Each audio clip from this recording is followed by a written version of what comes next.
Guys welcome to cric chat with Venkatesh. మన 2024 season team wise అనాలిసిస్లో ఇవాళ glamour team RCB Royal Challengers Bengaluru గురించి మాట్లాడదాం. ఈ సాలా కప్ నమ్దే అని చెప్పి 16 సీజన్ల పాటు ఎదురు చూశారు. వాళ్ళ కళ ఇప్పటివరకు నెరవేరలేదు. ఈసారైనా 16 సీజన్లు దాటి 16 వసంతాలు గడిచిపోయినాయి. మరి 17వసారైనా వాళ్ళ కళ నెరవేరుతుందా అనేది మనం చూద్దాం. ఒక స్ట్రాంగ్ రీజన్ ఉంది. అదేంటంటే విరాట్ కోహ్లీ చాలా కసి మీద ఉన్నాడు. రీజన్ మొన్ననే ఒక వార్త వచ్చింది. అది గాలి వార్త, నీలి వార్త కాకపోవచ్చు, దాంట్లో ఎంతో కొంత నిజం ఉండొచ్చు. విరాట్ కోహ్లీ ఈసారి ఈ ఇయర్ జరగబోయే T20 వరల్డ్ కప్లో అతనికి చోటు లభించదు అన్న వార్త వచ్చింది. స్లో వికెట్స్ మీద సరిగ్గా ఆడాడు అని కూడా దాంట్లో కామెంట్ వినిపించింది. IPL బాగా ఆడితే అతనికి ఛాన్స్ ఉంటుంది. సో విరాట్ కోహ్లీ స్ట్రైక్ రేట్ని క్వశ్చన్ చేస్తూ స్లో వికెట్స్ సరిగ్గా ఆడు, యంగ్స్టర్స్కి అవకాశం ఇవ్వాలి అని చెప్పి ఒక టాక్ వచ్చింది. దాన్ని BCCI వర్గాలు కూడా ఏం ఖండించలేదు. వార్త వచ్చి 2 రోజులే ఎవరు అలా అన్నారు, అలాంటిదేం లేదని చెప్పి చీఫ్ సెలెక్టర్ కానీ టీమ్ మేనేజ్మెంట్ కానీ అనలేదు. సో ఆ వార్తలో ఎంతో కొంత నిజం ఉందేమో మనకు తెలియదు. సో డెఫినెట్గా అది విరాట్ కోహ్లీకి ఈగోని హర్ట్ చేస్తుంది. ఇలాంటి ఛాంపియన్ క్రికెటర్స్ ఈగోని హర్ట్ చేస్తే ఏమవుతుంది, వాళ్ళు తమ బ్యాట్తోనే సమాధానం చెప్తారు. మనకి ఒక ఎగ్జాంపుల్ చెప్తాను మీకు. సచిన్ టెండూల్కర్ గురించి 2003 వరల్డ్ కప్ టైంలో ఇంగ్లాండ్ ఫాస్ట్ బౌలర్ ఆండ్రూ కాడిక్ ఏమన్నా అంటే, సచిన్ నేను అవుట్ చేస్తాను, సచిన్ వద్ద కష్టం కాదు అని ఏదో ప్రీ మ్యాచ్ ప్రెస్ కాన్ఫరెన్స్లో ప్రగల్భాలు పలికాడు. మ్యాచ్ సిచ్యుయేషన్లో కాడిక్ని ఒక బ్రహ్మాండమైన 6 కొట్టాడు సచిన్. అది వెళ్ళి స్టేడియం బయటపడింది. అలాగే హెన్రీ ఒలాంగా కూడా అంతకుముందు వరల్డ్ కప్లో అలాంటి సమాధానం ఇచ్చాడు సచిన్ కానీ విరాట్ కోహ్లీ కానీ వీళ్ళందరూ ఏంటంటే, if you rub them on the wrong side the result will be disasters. వాళ్ళ ఈగోని కనుక హర్ట్ చేస్తే, ముఖ్యంగా వాళ్ళ ఎబిలిటీని క్వశ్చన్ చేస్తే, ఈగో అంటే వాళ్ళ పర్సనల్ ఈగో కాదు, వాళ్ళ ability, because they are wonderfully gifted cricketers. దాని నుంచి వాళ్ళకి ఎవరైతే అతను హర్ట్ చేద్దాం అనుకున్నారో వాళ్ళకి నష్టమే జరుగుతుంది. సో ఆ కసి విరాట్ కోహ్లీలో ఈసారి ఖచ్చితంగా ఉంది. మంచి స్ట్రైక్ రేట్తో లాస్ట్ టైమే చాలా ఎక్కువ రన్స్ 615 రన్స్ చేశాడు. 140 స్ట్రైక్ రేట్తో 200 చేశాడు. Last time also he was in very good form. Even ఆ ఓడిపోయిన ఆఖరి మ్యాచ్లో కూడా విరాట్ కోహ్లీ సెంచరీ చేశాడు. 197 అంతా చేశారు ఆర్సీబీ వాళ్ళు అగేన్స్ట్ గుజరాత్ టైటన్స్. కానీ శుభ్మన్ గిల్ అండ్ విజయ్ శంకర్ కలిసి ఆ టోటల్ని చేజ్ డౌన్ చేశారు. సో విరాట్ కోహ్లీ ఈసారి కూడా అద్భుతమైన ఫామ్లో ఆడి, ఎవరైతే తన స్ట్రైక్ రేట్ని, తన ability to play T20 cricket question చేశారో వాళ్ళందరికీ తన బ్యాట్తో సమాధానం చెప్పే అవకాశం ఉంది. దానివల్ల అతను మళ్ళీ T20 టీంలోకి వచ్చే అవకాశం కూడా ఉంటుంది. అలాగే ఆర్సీబీ చాలా బెనిఫిట్ అవుతుంది దానివల్ల. విరాట్ కోహ్లీలో ఉన్న కసి వల్ల ఆర్సీబీ ఖచ్చితంగా బెనిఫిట్ అవుతుందని నాకు అనిపిస్తుంది. సో ఒక్కసారి వీళ్ళ పాస్ట్ పర్ఫార్మెన్స్ చూద్దాం. ఏముంది దాంట్లో చెప్పుకోవడానికి. 3 సార్లు రన్నర్అప్గా నిలిచారు. 2009, 2011, 2016. కానీ 3 సార్లు నిరాశ ఎదురైంది. 2016లో ఆల్మోస్ట్ 1000 రన్స్ చేశారు. 973 ఫ్యామ్ నాట్ రాంగ్ విరాట్ కోహ్లీ. ఆ ఫైనల్లో కూడా 1/2 సెంచరీ చేశాడు. కానీ అక్కడ వాళ్ళకి నిరాశ ఎదురైంది. సో 3 సార్లు ఓడిపోయిన రికార్డు ఉంది ఫైనల్స్లో. అండ్ ఇంకో 3 సార్లు ప్లే ఆఫ్స్కి వెళ్ళారు. 2020 3 సార్లు కాదు, 2020 నుంచి వాళ్ళు ఎప్పుడైతే అంతకుముందు ఎక్కువగా బ్యాటింగ్ మీద ఫోకస్ పెట్టేవారు, మంచి బ్యాటర్స్ని తీసుకునేవారు, స్టార్ బ్యాటర్స్ కానీ బౌలింగ్ కూడా ఇంప్రూవ్ చేసుకోవడం మొదలుపెట్టిన తర్వాత 2020, 21, 22 వరుసగా 3 సార్లు ప్లే ఆఫ్స్కి వెళ్ళారు. లాస్ట్ సీజన్లో మళ్ళీ నిరాశ ఎదురైంది. ఎందుకంటే లాస్ట్ మ్యాచ్ మస్ట్ విన్ మ్యాచ్లో నేను చెప్పినట్టుగా ఆ మ్యాచ్లో వాళ్ళకి ఓటమి ఎదురైంది అగైన్స్ గుజరాత్ టైటన్స్. దానివల్ల ప్లే ఆఫ్ స్లాట్ మిస్ అయిపోయాయి. సో ఈసారి టీం ఎలా ఉందనేది చూద్దాం. ముందుగా షెడ్యూల్ చూద్దాం. షెడ్యూల్లో first match against CSK in Chennai. అన్నప్రాసన రోజు ఆవకాయలాగా వీళ్ళకి ఫస్ట్ డే రోజునే వాళ్ళు CSKని వాళ్ళ కంచుకోట చెన్నైలో ఎదుర్కోవాలి. ఆల్రెడీ చెన్నై వీడియోలో నేను చెప్పాను, 2008లో మాత్రమే ఆర్సీబీ అక్కడ చెన్నై సూపర్ కింగ్స్ మీద గెలిచింది. ఆ తర్వాత వరుసగా 6 సార్లు ఓడిపోయారు. సో చెన్నైలో వరుసగా 6 ఓటముల తర్వాత మళ్ళీ can they put it across చేస్తే మాత్రం అద్భుతంగా వాళ్ళ క్యాంపెయిన్ స్టార్ట్ అవుతుంది ఈ సీజన్కి. చెన్నైలో ఓడిస్తే ఫస్ట్ మ్యాచ్లో, which is against all records, track రికార్డ్ని పూర్తిగా చరిత్రను తిరగరాసి గెలిస్తే మాత్రం క్యాంపెయిన్ అద్భుతంగా స్టార్ట్ అవుతుంది. దానికి కొత్తగా వచ్చిన కోచ్ యాండీ ఫ్లవర్ చాలా మంచి రికార్డు ఉంది ఈ ఫార్మాట్లో, ఫ్రాంచైజీ క్రికెట్లో. సో అతను ఏమైనా మరి అక్కడి నుంచే వాళ్ళ క్యాంపెయిన్ని బ్రహ్మాండంగా జయత్రాత్ స్టార్ట్ చేశారు. చూడాలి. 25th వరుసగా 3 హోమ్ మ్యాచెస్ ఉన్నాయి. 25th పంజాబ్ కింగ్స్తో ఆడతారు, 29th కేకేఆర్తో ఆడతారు ఈ నెలలో. April 2nd ఎల్ఎస్జీతో కూడా బెంగళూరులోనే ఆడతారు. సో పీబీకేఎస్, కేకేఆర్, ఎల్ఎస్జీని హోస్ట్ చేస్తారు 3 మ్యాచెస్ చిన్నస్వామి స్టేడియంలో. తర్వాత 6వ తారీఖున రాజస్థాన్ రాయల్స్తో జైపూర్లో ఆడతారు. ఇక్కడ ఒక డౌట్ ఉంది. ఆల్రెడీ 2 రోజుల క్రితం ఒక వార్త వచ్చింది ఏంటంటే, బెంగళూరులో మనకు తెలుసు తీవ్రమైన నీటి కొరత ఏర్పడింది. ఆ నీటి కొరత వల్ల మ్యాచ్లు జరుగుతాయా అక్కడ? ఎందుకంటే మనకి 2016 ఎగ్జాంపుల్, 2016లో Maharashtra went through a severe water crisis. అప్పుడు పూణే టీం కూడా ఉంది అక్కడ. పూణే టీంకి అదే రైజింగ్ పూణే సూపర్ జైంట్స్ వాళ్ళకి పూణే వాళ్ళ హోమ్ గ్రౌండ్, ముంబై ఇండియన్స్కి ముంబై వాళ్ళ హోమ్ గ్రౌండ్. సో అక్కడ క్రికెట్ ఆడడానికి వీల్లేదు, వాటర్ వేస్టేజ్ అవుతుంది. పిచ్ని కానీ అవుట్ఫీల్డ్ కానీ వాళ్ళు మెయింటైన్ చేయడం కోసం చాలా వాటర్ యూజ్ చేస్తారు. కాబట్టి మ్యాచ్ల్ని అక్కడి నుంచి మార్చాలని చెప్పి కోర్ట్ డైరెక్షన్ ఇచ్చింది. అప్పుడు వైజాగ్లో మ్యాచ్లు జరిగాయి 2016. I'm talking about 2016. అలాగే ఈసారి బెంగళూరు నుంచి మ్యాచెస్ షిఫ్ట్ చేస్తారు. యాజ్ ఆఫ్ నౌ అలాంటి ఇబ్బంది లేనట్టుగా బెంగళూరులో Karnataka state cricket association officials కూడా చెప్పారు. వాళ్ళు ఏం చెప్పారంటే, మేము పిచ్ని వాటరింగ్ చేయడానికి, అవుట్ఫీల్డ్ మెయింటైన్ చేయడానికి మేము వేరే వాటర్ వాడలేదు. సీవేజ్ ట్రీట్మెంట్ ప్లాంట్ ఉంది, అంటే మురుగునీటిని రీసైకిల్ చేసే ప్లాంట్ ఉంది వాళ్ళకి. ఆ ప్లాంట్ ద్వారా వచ్చే వాటర్నే వాడుతున్నాం, అంతేగాని మేము వేరే వాటర్ని వృధా చేయట్లేదు. అంటే మున్సిపల్ వాటర్ని కానీ బోర్ వాటర్ని కానీ మేము వాడట్లేదు, గ్రౌండ్ వాటర్ కానీ వాడట్లేదు. మేము వాడే వాటర్ అంతా కూడా ఎస్టీపీ సీవేజ్ ట్రీట్మెంట్ ప్లాంట్ నుంచి వాడుతున్నాం.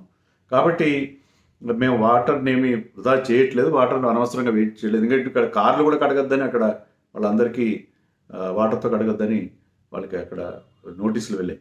సో ఆ నేపథ్యంలో వాళ్ళు సీవేజ్ ట్రీట్మెంట్ ప్లాంట్ని బట్టి వాడుతున్నాం కాబట్టి, సో ఫస్ట్ 3 మ్యాచెస్ అక్కడ జరగదు. తర్వాత ఎండాకాలం మరింత ముదిరే కొద్దీ మరి ఎలా ఉంటుందో తెలీదు. వాటర్ క్రైసిస్ ఇంకా డీపెన్ కావచ్చు. Let's hope that they will come out of that crisis బెంగళూరులో.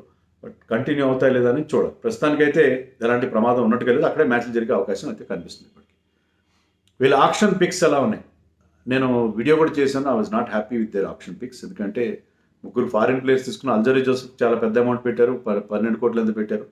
టామ్ కరన్ తీసుకున్నారు, టామ్ కరన్ పెద్దగా ఎప్పుడు క్లిక్ కాలేదు. Lockie Ferguson is done well in IPL, but of late అంత బాగా చేయట్లేదు. సో వీళ్ళు 3 తీసుకున్నారు.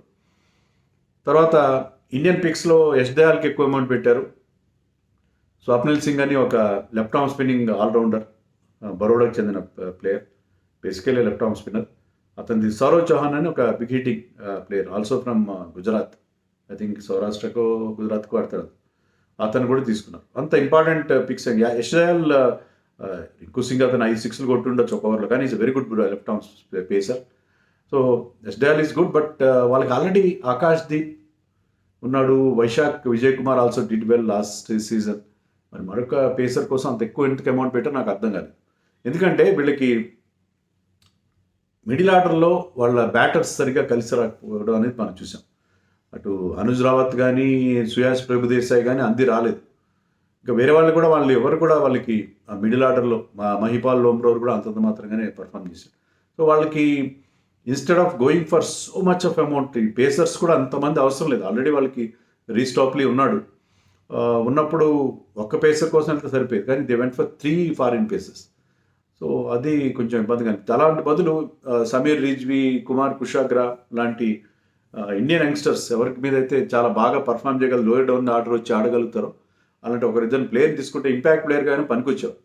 అలా కాకుండా they try to take other players. అలాగే మయాంక్ డాగర్ని వాళ్ళు ట్రేడింగ్ ద్వారా తీసుకున్నారు. ఇది కూడా కొంచెం ఇంట్రీగింగ్ థింగ్. ఎందుకంటే Shahbaz Ahmed he's done well బౌలింగ్లో కానీ బ్యాటింగ్లో ఫీల్డింగ్లో అన్నింటిలో రాణించే ప్లేయర్. అతను వదిలేసుకుని Mayank Dagar is basically left arm spinner, అతన్ని తెచ్చుకున్నారు. సో ఇది వీళ్ళ ఆక్షన్ పిక్స్. టీమ్ కంపోజిషన్, వీళ్ళ pure batters captain Faf du Plessis, Virat Kohli, Rajat Patidar, Suyash Prabhudesai and కొత్తగా వచ్చిన సౌరవ్ చౌహాన్. వికెట్ కీపర్లు ఇద్దరే ఉన్నారు, దినేష్ కార్తిక్ అండ్ అనుజ్ రావత్. వీళ్ళ టీంలో allrounders Mahipal Lomror, Glenn Maxwell, Manoj భండగే అనే local allrounder, Tom Curran, Swapnil Singh, Will Jacks and Cameron Green. Cameron Green కూడా వీళ్ళు ట్రేడింగ్లో తెచ్చుకోవడం తెలుసు మీకు, చాలా పెద్ద అమౌంట్ 17.5 crores అతని మీదే పెట్టారు. స్పిన్లో వీళ్ళకి ఎక్కువ ఛాయిసెస్ లేవు. కరణ్ శర్మ, మయాంక్ డగర్ అండ్ హిమాన్షు శర్మ ఇంతవరకు ఎలాంటి రిప్రజెంటేటివ్ క్రికెట్ ఆడలేదు, ఏ టీం తరఫున ఆడలేదు యాజ్ పర్ క్రికిన్ఫో. మరి అతను లాస్ట్ ఇయర్ ఒక మ్యాచ్ ఆడిచ్చారు, దాంట్లో రన్స్ ఇచ్చారు కానీ ఒక వికెట్ కూడా తీయలేదు. లెగ్ స్పిన్నర్, అతను ఏం చేస్తాడో చూడాలి. ఫాస్ట్ బౌలర్స్ చాలా మంచి లైనప్ ఉంది వీళ్ళ దగ్గర. Akash Deep Siraj, Reece Topley, Alzarri Joseph, Lockie Ferguson, Yash Dayal and Vyshak Vijay Kumar రీసెంట్గా అతనికి సెంట్రల్ కాంట్రాక్ట్ కూడా జరిగింది. సో ఇండియన్ టీమ్ రాడార్లో కూడా ఉన్నాడు, it's good thing. And Ranjan Kumar అని ఒక లెఫ్ట్ ఆర్మ్ పేసర్ ఉన్నాడు, ఇతను కూడా చాలా, అతని డొమెస్టిక్ ఫిగర్స్ చాలా ఇంప్రెసివ్గా ఉన్నాయి and left arm pacer. So వీళ్ళకి మంచి పేస్ బౌలింగ్ బ్యాటరీ అయితే ఉన్నది. ఇది వీళ్ళ టీం గురించి. లైక్లీ 11 ఎలా ఉంటుంది? వీళ్ళ likely 11 of course that successful combination of ఫ్యాఫ్ du Plessis and Virat Kohli open చేస్తారు. పటీదార్ నెంబర్ 3లో ఆడతాడు. Rajat Patidar didn't have a great test series, 3 test మ్యాచ్లు ఆడాడు, ఒక 30 మినహాయిస్తే పెద్దగా అతను షైన్ కాలేదు. కానీ ఆ ఇండియాకి ఆడడం వల్ల అతని కాన్ఫిడెన్స్ తగ్గిందా, లేకపోతే ఇండియా కూడా ఆడాడు కాబట్టి ఇక్కడ మరింత ఫ్రీగా ఆడతాడు. అయితే డిఫరెంట్ ఫార్మాట్. అంతకుముందు ఇండియా ఏ తరఫున కూడా అతను బాగా పర్ఫామ్ చేశాడు. లాస్ట్ ఇయర్ NG వాళ్ళు ఆడలేదు, లాస్ట్ బిఫోర్ అతను సెంచరీ కూడా ఉంది IPLలో. Very very promising and talented batter. So అతను కమ్బ్యాక్ అవుతాడని చెప్పి RCB ఎక్స్పెక్ట్ చేస్తుంది. కీ నెంబర్ 3 పొజిషన్లో ఉన్నాడు. Followed by those 2 big hitters Glenn Maxwell and Cameron Green. So వీళ్ళ లైనప్ చాలా బాగుంది, అప్ టు నెంబర్ 5 వరకు చాలా చాలా impressive batting lineup. Dinesh Karthik మరి అతనికి కాంపిటేటివ్ క్రికెట్ పెద్దగా ఆడలేదు, డొమెస్టిక్ మ్యాచ్ ఆడలేదు, ఎక్కువ కామెంటరీ చేస్తున్నాడు. మరి this could be the last season. So ఎలా ఆడతారో చూడాలి. నెంబర్ 7లో మహిపాల్ లోమ్రోర్ ఆడతాడు అనుకున్నాను. నెంబర్ 7లో Mahipal Lomror and followed by మరి ఒక ఎక్స్ట్రా బౌలర్ ఆడిస్తారా, లేకపోతే మ్యాక్స్వెల్, మహిపాల్, గ్రీన్ అందరూ ఉన్నారు కాబట్టి వాళ్ళు ఇలా కూడా చేయొచ్చు. అనుజ్ రావత్, సుయాష్ ప్రభుదేశాయ్ని ఆడిస్తే వాళ్ళకి బ్యాటింగ్ లెంతన్ అవుతుంది. దే విల్ హ్యావ్ 4 బౌలర్స్, దాంట్లో అల్జరీ జోసెఫ్, కరణ్ శర్మ ఒక spinner, Siraj, Akash Deep. So Cameron green, Maxwell and Lomror ముగ్గురు బౌలింగ్ ఆప్షన్స్ ఉంటాయి కాబట్టి they can go with just 4 specialist bowlers అని అనుకుంటున్నాను విత్ ఇంపాక్ట్. సో వాళ్ళకి బ్యాటింగ్ని నెంబర్ 8 దాకా లెంతన్ చేసుకోవడానికి ఇది మంచి అవకాశం. They can just have 4 specialist bowlers plus Maxwell can give you 4 overs most of the time. లేకపోతే క్యామరన్ గ్రీన్ ఉంటే క్యామరన్ గ్రీన్ ఇస్తాడు. సో అది వీళ్ళకి ఉండే అడ్వాంటేజ్. సో బ్యాటింగ్లో ఆ డెప్త్ వీళ్ళకి కనిపిస్తుంది నేను చెప్పిన 11 ప్రకారం చూస్తే. So if you play Anuj Rawat at number 8 definitely will have lot of batting depth. Even Karan Sharma can bat. మరి ఈ టీంకి ఎక్స్ఫాక్టర్ ఎవరు? ఈ టీంకి x factor of course Glenn Maxwell. Virat Kohli no doubt నేను చెప్పినట్టుగా చాలా కసిగా ఆడతాడు. He has to make a statement to show that I can bat freely, fluently on any kind of wicket. Slow wickets మీద చెన్నైలో ఫస్ట్ మ్యాచ్లోనే అతను ఆ స్టేట్మెంట్ అతని నుంచి మనం చూడొచ్చు. లక్నోలోనూ అలాంటి చోట్ల ఢిల్లీలో కూడా చూడొచ్చు. స్లో వికెట్స్ మీద కూడా నేను బ్యాటింగ్ చేయగలనని చెప్పి ఈ సీజన్లో అతను ఖచ్చితంగా ప్రూవ్ చేసుకున్నాడు. Take it from me. But he's not X factor అని ఎందుకంటలేదంటే Virat Kohli controls the entire innings. ఓపెనర్గా వచ్చి చివరి దాకా ఉండి కంట్రోల్ చేస్తాడు ఇన్నింగ్స్. ఎక్స్ ఫ్యాక్టర్ లాగా అతను ఆడే టైప్ ప్లేయర్ కాదు. But this man Maxwell is an ex factor. And రీసెంట్గానే చూసాం కదా మనం ఆఫ్ఘనిస్తాన్ మీద వన్డే వరల్డ్ కప్లో అతను చేసిన 100 ఆల్మోస్ట్ ఒంటి కాలు మీద చేసిన ఒంటి కాలి తపం అది అద్భుతమైన నాక్ అతన్ని చూసాం కదా. అలాగే రీసెంట్గా మొన్న ఫిబ్రవరిలో తన 5th T20 ఇంటర్నేషనల్ 100 కూడా చేశాడు. సో మ్యాక్స్వెల్ లాస్ట్ సీజన్లో కూడా had good last season actually. 400 పైగా రన్స్ చేశాడు. మెయిన్గా ఏంటంటే 183 ఎంతో స్ట్రైక్ రేట్ ఉన్నది, 4 50s ఉన్నాయి. సో మ్యాక్స్వెల్ ఫామ్ చాలా చాలా క్రూషియల్ ఈ టీం. He's the X factor without any doubt. వీళ్ళ గేమ్ ప్లాన్ ఎలా ఉండదు. గేమ్ ప్లాన్లో వీళ్ళకి బౌలింగ్లో అంత పంచ్ లేదు కాబట్టి they should always prefer to చేస్ ఎలాంటి వికెట్. ఎందుకంటే బ్యాటింగ్లో బ్రహ్మాండమైన ఫైర్ పవర్ ఉంది. ఎలాంటి టోటల్నైనా చేజ్ డౌన్ చేయగల ఎబిలిటీ ఉంది. ఎందుకంటే Virat Kohli master chase master అతను ఉంటాడు ఒక ఎండ్లో. మరోవైపు players like Patidar, Faf, Maxwell and Green, they can bat with lot of freedom. బ్యాటింగ్లో మనకు అనుకున్నట్టుగా బౌలంత డెప్త్ కూడా ఉండే అవకాశం. సో వీళ్ళు చేజ్ చేయడానికి ప్రిఫర్ చేస్తే బాగుంటుంది. పర్టికులర్లీ వాళ్ళ హోమ్ గ్రౌండ్లో అయితే ఆల్వేస్ చిన్నస్వామి వికెట్లో చేజింగ్ ఈజ్ ఆల్వేస్ అడ్వైజబుల్. ఎందుకంటే ఎంత పెద్ద స్కోర్నైనా అక్కడ ఈజీగా చేజ్ డౌన్ చేయొచ్చు. If you know the target you can easily get it. So అలాంటి పరిస్థితి ఉంటుంది కాబట్టి చేజింగ్ విషయంలో వీళ్ళు కాన్సన్ట్రేట్ చేయాలి. అది number 1. Will Jacks is a very good player actually. Will జాక్స్ని ఆడించాలి, క్యామరన్ గ్రీన్ పక్కన పెట్టాను అనట్లేదు. Cameron Green had a very good IPL last season for Mumbai Indians. ఒక సెంచరీ కూడా చేశాడు హైదరాబాద్ పైన. ఓవరాల్గా అతని యావరేజ్ కూడా 50 ఉంది and scored good number of runs. అయితే నేను అనేది ఏంటంటే ఎక్కడైతే మీకు వీళ్ళకి స్పిన్నర్స్ సరిగ్గా లేరు కాబట్టి మ్యాక్స్వెల్ ఉండగా కూడా you can play Will Jacks. Spin tracks ఉండే చెన్నై లాంటి చోట్ల స్పిన్నర్స్కి బాగా ఉపయోగపడే ట్రాక్స్లో, because you can play only Maxwell and 1 spinner in Karan Sharma. మీకున్న సెటప్లో అలాంటిది ఉంది. అలాంటప్పుడు you can play Will Jacks in place of Cameron Green, because Will Jacks is a good off spinner. అతను ఒక టెస్ట్ మ్యాచ్లో కూడా 6 వికెట్లు తీశాడు పాకిస్తాన్ 2 years బ్యాక్. టెస్ట్ మ్యాచ్లో ఒక ఇన్నింగ్స్లో 6 వికెట్లు తీయడం అంటే ఆసామైన విషయం కాదు. Is more than a part timer. Is good with his spin bowling. So Will జాక్స్ని వాళ్ళు కొన్ని సందర్భాల్లో ప్రత్యేకంగా యూజ్ చేసుకోవాలి. బట్ అలా అని చెప్పి చాపింగ్ అండ్ చేంజింగ్ చేయకూడదు. నేను చెప్పినట్టుగా ఒక్క 11కి వాళ్ళు స్టిక్ ఆన్ అయితే give youngsters time, give players like Rawat కానీ లేకపోతే సుయాస్ కానీ ఒక అవకాశం ఇచ్చి వాళ్ళకి. అలాగే బౌలింగ్లో కూడా they should start with Akash Deep. Vyshak Vijay Kumar did well last time, కానీ ఇప్పుడు మన టెస్ట్ మ్యాచ్లో బాగా వేసాడు bowling, he's got good pace. So Akash దీప్తో మీరు స్టార్ట్ చేయండి, ఆకాష్ దీప్కి అవకాశం ఇవ్వండి. చాపింగ్ అండ్ చేంజింగ్ తక్కువ చేయండి. చేయాలి అన్ని టీంలు. చెన్నై కూడా చేస్తుంది, ముంబై కూడా చేస్తుంది, కానీ లిమిటెడ్ చేస్తారు. సో ఆ చాపింగ్ అండ్ చేంజింగ్ తక్కువగా చేసి యంగ్స్టర్స్ని బ్యాక్ చేస్తే బాగుంటుందని అనుకున్నాను. అది వీళ్ళ గేమ్ ప్లాన్ నా ప్రకారం. ఇక స్ట్రెంగ్స్ అండ్ వీక్నెసెస్ ఉన్నాయి. వీళ్ళ స్ట్రెంగ్స్ ఏంటంటే నేను ఇందాక చెప్పినట్టుగానే వీళ్ళకి ఆ ఎక్స్ప్లోజివ్ బ్యాటింగ్ లైనప్ ఉంది. సో ఫ్యాఫ్ డు ప్లెసీ అతను పెద్ద కాంపిటేటివ్ క్రికెట్ ఆడి ఉండకపోవచ్చు, SA20 ఆడాడు. But Faf du Plessis, Virat Kohli open చేస్తారు, మంచి స్టార్ట్ అందిస్తారు. తర్వాత పటిదార్, మ్యాక్స్వెల్, గ్రీన్ లాంటివాడు. గ్రీన్ పెద్ద అమౌంట్ పెట్టినా కూడా అతను he can be of great value.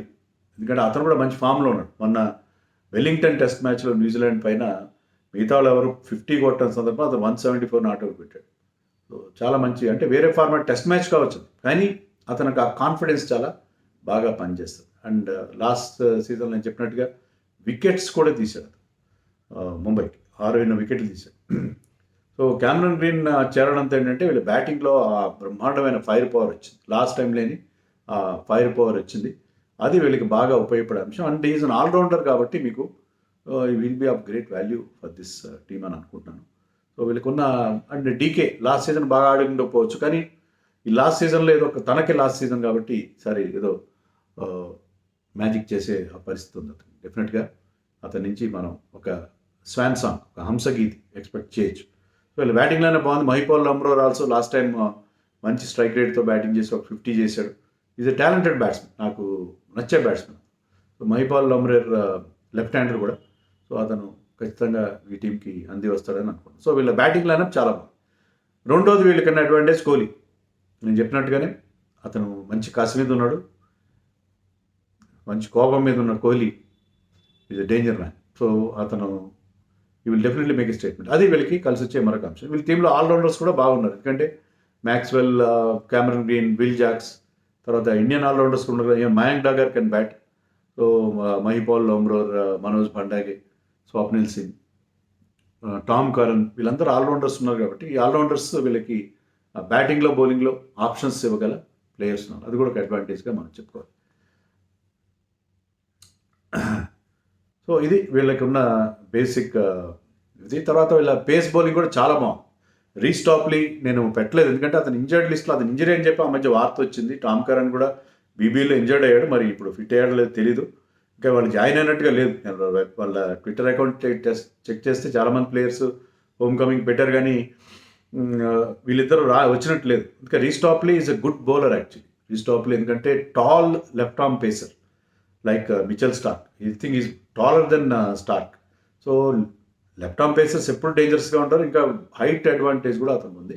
అతను ఇంజరీ ఫ్రీగా ఉంటే చాలా పెద్ద, అంటే అల్జరీ జోసెఫ్ కూడా మంచి ఫామ్లో ఉన్నాడు. ఇద్దరిలో స్లాష్ కానీ చెప్పుకోవాలి యాక్చువల్గా. ఒకవేళ ఇతను ఫిట్గా ఉంటే he should be there in the. తర్వాత వీళ్ళకి ఫర్గ్యూసన్ ఉన్నాడు. ఇండియన్ పేసర్స్ చాలామంది ఉన్నారు. Akash Deep garu, Siraj. Last time Siraj was wonderful. I think he picked up 19 wickets అని వచ్చి సిరాజ్కి. అండ్ అతని economy 7.5. Can you imagine bowling at Chinnaswamy, అతని economy. Last year he had a wonderful IPL actually. And Siraj తర్వాత he has grown up a few notches. లాస్ట్ ఐపీఎల్కి ఇప్పటికీ ఇండియాకి అన్ని ఫార్మాట్స్లో ఆడుతూ అద్భుతమైన బౌలింగ్ వేస్తున్నాడు. కాబట్టి I think Siraj is a different bowler now, more experienced, more battle scared వెటరన్గా ఉన్నాడు ఇప్పుడు. సో ఖచ్చితంగా అతను సిరాజ్ నుంచి కూడా వీళ్ళకి చాలా మంచి పేస్ అటాక్ ఉంది, చాలా మంచి పేస్ అటాక్ ఉంది. Even Vyshak Vijay Kumar had a good IPL last season. డొమెస్టిక్లో కూడా చాలా బాగా పర్ఫామ్ చేశాడు. సో బౌలింగ్ ఆప్షన్స్ ఉన్నాయి. సో వాళ్ళు రైట్ కాంబినేషన్ తీసుకోవాలి, అది అన్నిటికంటే ముఖ్యం.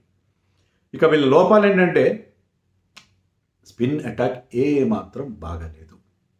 ఏమాత్రం అంటే ఏమాత్రం బాగాలేదు స్పిన్ అటాక్. కరణ్ శర్మ ఉన్నాడు, లాస్ట్ టైం సగం మ్యాచ్లో ఆడాడు. ఎవరున్నారు? మ్యాక్స్వెల్ కూడా is good, but wicket taking కాదు. మీకు మిడిల్ ఓవర్స్లో స్పిన్నర్స్ వికెట్లు తీయాలి. మీరేమనుకున్నారు? మేము ఎక్కువ 50% మ్యాచ్లు చిన్నస్వామిలో ఆడుతూ చిన్నస్వామిలో స్పిన్నర్స్కి ఏం లేదు, చహల్ తప్ప ఎవరు అక్కడ వికెట్లు తీసిన పాపాన్ని పోలేదు. స్పిన్నర్స్ ఆ చిన్న గ్రౌండ్లో spinners will go for lot of runs అని అనుకున్నారు. కానీ ఇప్పుడు ఏంటి పరిస్థితి? తారుమారైంది. మీ వాటర్ క్రైసిస్ వల్ల మరి మ్యాచ్లు మీరు వేరే వైజాగ్లోనో ఇక్కడ ఆడాల్సి వస్తే ఏంటి పరిస్థితి? స్పిన్ ట్రాక్స్ ఉంటే వేరే దగ్గర మీరు ఆడే ప్లేస్లో స్పిన్నర్స్కి అనుకూలించే ట్రాక్ అయితే ఏం చేస్తారు మీరు? ఇబ్బంది కదా, మీకు ఖచ్చితంగా ఇబ్బంది కదా. సో స్పిన్నర్స్ సరైన వాళ్ళు లేకపోవడం. మరి స్వప్నిల్ సింగ్ ఎంతవరకు అంది వస్తాడు? అతను హిమాన్షు శర్మ ఇప్పటికే ఒక అన్నోన్ క్వాంటిటీ, ఎలా పర్ఫామ్ చేస్తాడో మనకు తెలియదు. సో ఎవరు కూడా పెద్ద అక్కడ ఇంప్రెసివ్ లైనప్ లేదు. మయాంక్ డగర్ని తీసుకున్నారు. మయాంక్ డగర్ ఎంతవరకు యూస్ఫుల్ అనేది నాకు కూడా సందేహం. సో స్పిన్ అటాక్ ఏమాత్రం బాగాలేదు. They are missing a gun bowler in the spin department. అది వీళ్ళకున్న ప్రధానంలో. అలాగే నేను ఆల్రెడీ చెప్పినట్టుగానే వీళ్ళకి ఆ ఇండియన్ మిడిల్ ఆర్డర్లో ఆ డొలతనం ఉంది. ఇంకా Mahipal Lomror with all his ability, అతను వర్క్ ఇన్ ప్రోగ్రెస్, అంటే ఇంకా పూర్తిగా కంప్లీట్. రజత్ పడిదార్ లెవెల్లో అతను మీద మనం డిపెండ్ కాలేము. రజత్ పడిదార్ ఒక్కడే వాళ్ళకి అందివచ్చు. వీళ్ళకి తర్వాత శ్రేయస్ కానీ అనుజ్ లాస్ట్ టైం ఒక 29 ఏదో కొట్టాడు లాస్ట్ మ్యాచ్లో. మిగతా అన్నిసార్లు అతను డిసప్పాయింట్ చేశాడు. ఇప్పటికే 10-15 మ్యాచ్లు ఆడినా కూడా ఎప్పుడు పెద్దగా షైన్ కాలేదు. విరాట్ కోహ్లీ క్లబ్కే ఆడతాడు, విరాట్ కోహ్లీ కోచ్ దగ్గర కోచింగ్ తీసుకున్నాడు, అంతా బాగానే ఉంది. అతనికి చాలా ఎక్స్పెక్టేషన్స్ ఉన్నాయి, కానీ అతను పెద్దగా పర్ఫామ్ చేయట్లేదు. డొమెస్టిక్లో కూడా పెద్దగా పర్ఫామ్ చేయలేదు. అందుకని వీళ్ళకి ఆ ఇండియన్ మిడిల్ ఆర్డర్లో ఆ స్లాట్స్ అలాగే, వేకెన్సీస్ అలాగే ఉన్నాయని అనిపిస్తుంది. తర్వాత వీళ్ళు యంగ్స్టర్స్ ఎవరు కూడా మనకి అందిరాలేదు. ఇప్పుడు Himanshu Sharma has not become like a Suyash Sharma. Manoj Bhandage కానీ, ఈ సుయాష్ కానీ, అనుజ్ కానీ, వీళ్ళు ఎక్కడ ఉన్న వాళ్ళు అక్కడే ఉన్నారు. వాళ్ళు టీంకి అంది రాకపోవడం అనేది మనం చూసాం. సో వీళ్ళకి ఇండియన్ ఎక్కువగా ఈ టీం అంటే స్టార్ ప్లేయర్స్ కోసం వెళ్తారు, పర్ఫార్మర్స్ కోసం చూడకపోవడం అనేది ఈ టీంలో లోపంగా కనిపిస్తుంది. దానివల్ల కొన్ని స్లాట్స్ అలాగే ఉండిపోయాయేమో అనిపిస్తుంది. So they depend mostly on performances of players like Virat Kohli, du Plessis, Maxwell, కొత్తగా వచ్చిన గ్రీన్. అలాగే బౌలింగ్లో ఈ సిరాజ్ లాంటి వాళ్ళు, లేకపోతే ఒక ఫారిన్ బౌలర్, వీళ్ళు బాగా ఆడితేనే మేము గెలుస్తామంటే టీం అంతా బాగా ఆడాలి, టీం అంతా పర్ఫార్మర్స్ ఉండాలి, స్టార్స్గా. అదొకటే దీంట్లో ఉన్న పెద్దలో అదే ధోరణి ఇప్పటికీ కంటిన్యూ అవుతుంది. అదే కొంచెం ఇబ్బందికరంగా మనకు అనిపిస్తుంది. ఎందుకంటే పర్ఫార్మెన్స్ బేస్డ్గా తీసుకుంటే బాగుంటుంది. సో అది ఈ టీంకి సంబంధించి నా అనాలిసిస్. అది మీకు నచ్చకపోవచ్చు, కానీ ఫ్యాక్ట్స్ మాట్లాడతాం కదా మనం. ఇక విన్నింగ్ ఛాన్సెస్ చూద్దాం. వీళ్ళకి విన్నింగ్ ఛాన్సెస్ ఎలా ఉంటాయి? ప్లే ఆఫ్స్కి అయితే ఢోకా ఉండకపోవచ్చు. ఎందుకంటే మంచి మంచి ప్లేయర్స్ ఉన్నారు. విరాట్ కోహ్లీ ఉన్న form, Maxwell, Green, Faf du Plessis has been very very consistent. And Siraj గురించి మనం మాట్లాడుకున్నాం. రీస్ టాప్లీ కానీ అల్జరీ జోసెఫ్ ఇద్దరిలో ఒకరిని ఆడించుకోవడానికి వాళ్ళకి అవకాశం ఉంటుంది. ఒకరి క్లిక్ అయినా వాళ్ళకి బౌలింగ్ కూడా ఫాస్ట్ బౌలింగ్ మనం వాళ్ళకి స్పిన్లో లేని లోటుని ఫాస్ట్ బౌలర్స్, ఎందుకంటే క్యామరన్ గ్రీన్ కూడా బౌలింగ్ వేస్తాడు కాబట్టి అతను 4th or 5th బౌలర్గా ఎప్పటికీ ఫాస్ట్ బౌలర్గా అవైలబుల్ ఉంటాడు కాబట్టి బౌలింగ్లో ఆప్షన్స్ ఉన్నాయి కాబట్టి అది కవర్ చేసుకోగలరు అనిపిస్తుంది. సో ప్లే ఆఫ్స్కి వెళ్ళడానికి అవకాశాలు కనిపిస్తున్నాయి ఎక్కువ. మరి అందరూ బాగా పర్ఫామ్ చేస్తారు. విరాట్ కోహ్లీ అద్భుతమైన సీజన్ ఉంటే విరాట్ కోహ్లీ కానీ గ్రీన్ కానీ, నేను ఎక్స్పెక్టర్ యాక్చువల్గా మ్యాక్స్వెల్ చెప్పాను, Green could be become their x factor. అతనికి అంత బ్రహ్మాండమైన టాలెంట్ ఉంది. ఫ్యూచర్ ఆఫ్ ఆస్ట్రేలియా క్రికెట్లో కాబోయే సూపర్ స్టార్. వీళ్ళందరూ జనరేషన్ వెళ్ళిపోయిన తర్వాత స్మిత్లు, వార్నర్లు వీళ్ళందరూ నిష్క్రమించిన తర్వాత అతను కాబోయే super star. So I think అది పరిస్థితి. సో ఆర్సీబీ ప్లే ఆఫ్స్కి అయితే వెళ్తారు అని అనుకుంటున్నాను. అక్కడి నుంచి మరి ఈసారి కప్ నమ్మదే ప్రూవ్ అవుతుంది అనేది ప్లే ఆఫ్స్లో వీళ్ళు ఆడే తీరుని బట్టి ఉంటుంది కదా.